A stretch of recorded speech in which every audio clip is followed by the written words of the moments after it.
What was it that drew you in or called you to the retreat?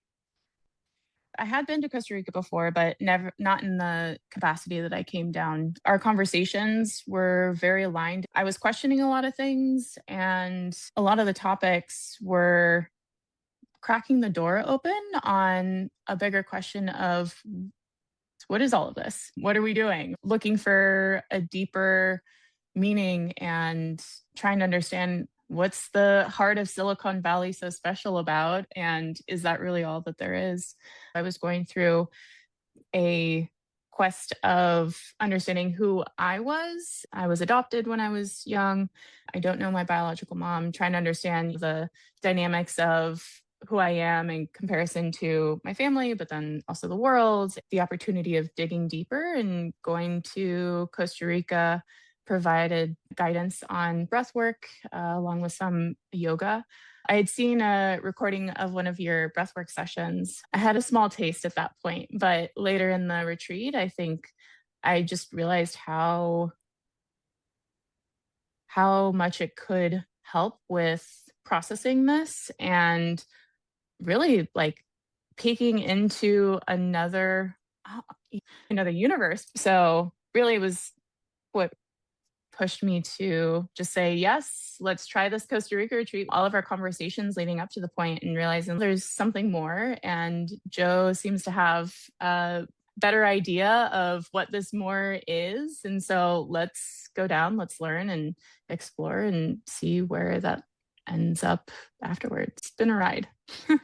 As we evolve consciously as humans on Earth, hopefully, as we're building these communities, this work can happen not just in places like Costa Rica, but in places like Silicon Valley, where people really can hear something that's true and they can do that work Mhm. alongside of others that aren't as confused by the doing or the thinking. Mhm. A lot of the Mhm. world is really driven by this masculine oriented, well, if I continue to analyze and if I continue to think and if I continue to reason, Mhm.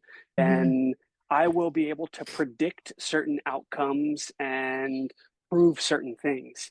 And when you go down this path of asking that question, who am I, and who am I in relation to this world that I've been plopped into, then that's really a process of tapping into this deeper feminine side of us, which is where Mhm. consciousness is born.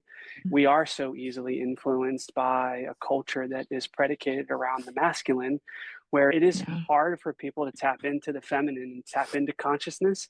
Silicon Valley in and of itself is just go, go, go, right? I still do struggle with the getting out of my head and into my body, and doing certain practices helps me. But I will say, after the retreat and throughout our time still conversing and chatting, I found it easier to tap into the feminine side of accepting and allowing the flow of things and not pushing and trying to force things. We've talked about people losing out on something that they have essentially tied their identity to, their work being taken over by artificial intelligence and all of this change for society right now.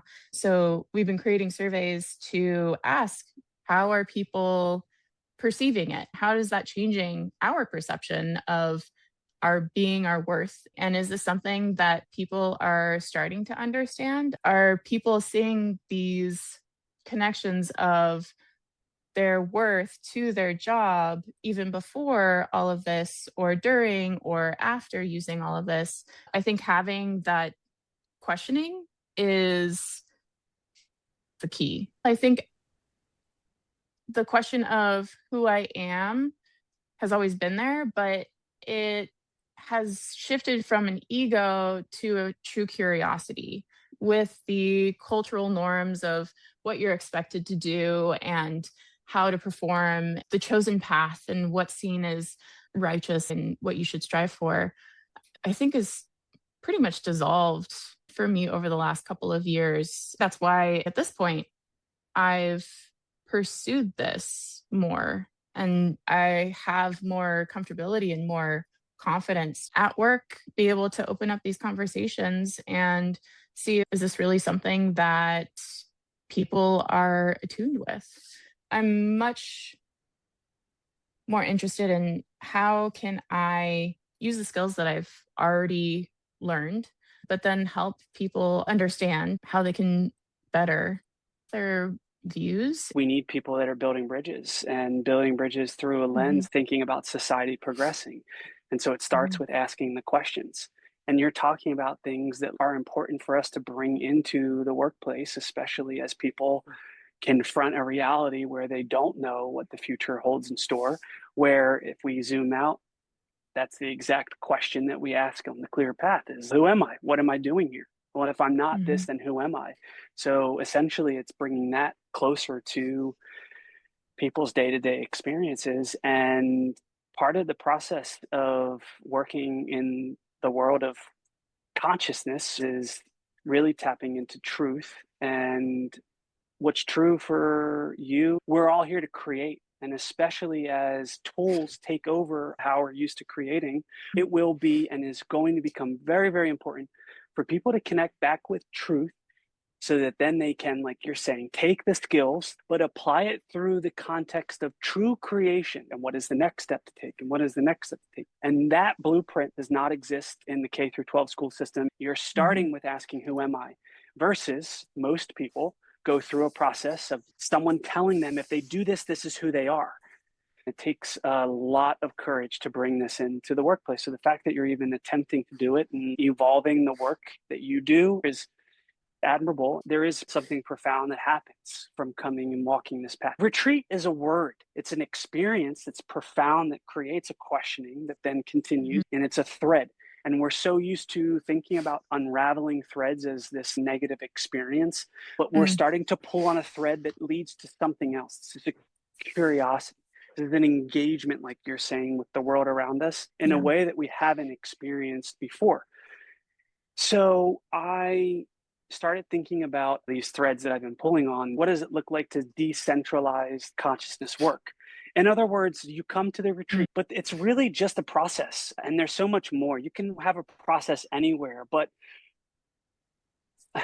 how do people then take it back into their community, into their workplace, into their role, into what they're here to create and integrate it? How has this shaped your awareness or ability to bring something back to the community and do this work with the community that you're in? What is happening after? When I got back, it was all so fresh and so new as far as a new view on things.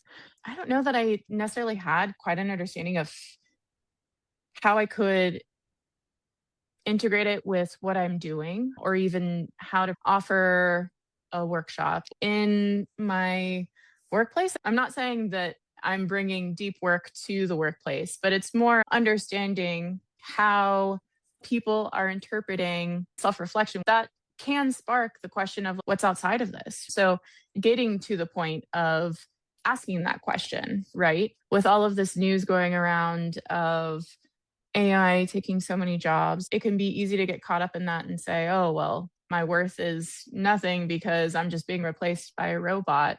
The opportunity of providing ways in which people bring worth outside of that is one step of having people understand that their worth is not connected to what they're doing. And so asking them or calling them into themselves rather than being caught up in the hustle and bustle. The retreat is not the core of what the work is. Like you've said, the operating system for the soul, it's not just a one time fix all, it's continuous work and asking questions and diving deeper and really ingraining that as practice, day to day practice. What about your personal path? Has it shifted anything? I've been in tune with myself to understand that, yes, I've been doing what I've been doing because it aligns with what I ultimately want to do in the world. I know that I'm here to provide value of helping people. And originally, I thought in research, I would be able to make a larger impact because then if I make a discovery and I'm able to provide medicine to people who, or a treatment to people who didn't have the opportunity of that before, then that's giving life in that sense. We made some really cool discoveries and we've been able to help people. But I realized that I work better with people one on one rather than in this abstract form. I'm able to make more of an impact working individually or with small groups with my team here. I love working with my team members. We are understanding how patients are responding to certain therapies. It is making a big impact and allows our transplant center to provide so much help to people. But I don't feel that the impact that I'm making is aligned with how I want to show up in the world.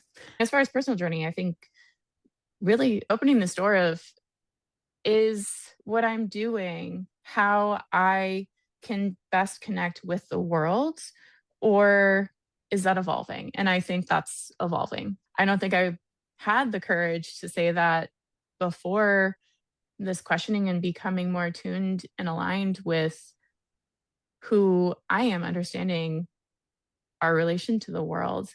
When I was down in Costa Rica, the night that it started to thunderstorm, when I was getting into the meditative state after our breathwork session, I had this vision. It was connected to this golden thread, and I was in almost space at this point. It was dark, but every time I would breathe, and exhale, I was connected to this golden thread and it was like this web just going out into space and just having this feeling of everything's connected as we're breathing in and out and just realizing that we are all one of the same. I think that was when it really clicked with me. We're part of something bigger and it's not just us against the world. We're all a collective and we all thrive off of each other. And how can we all experience something like that and have this experience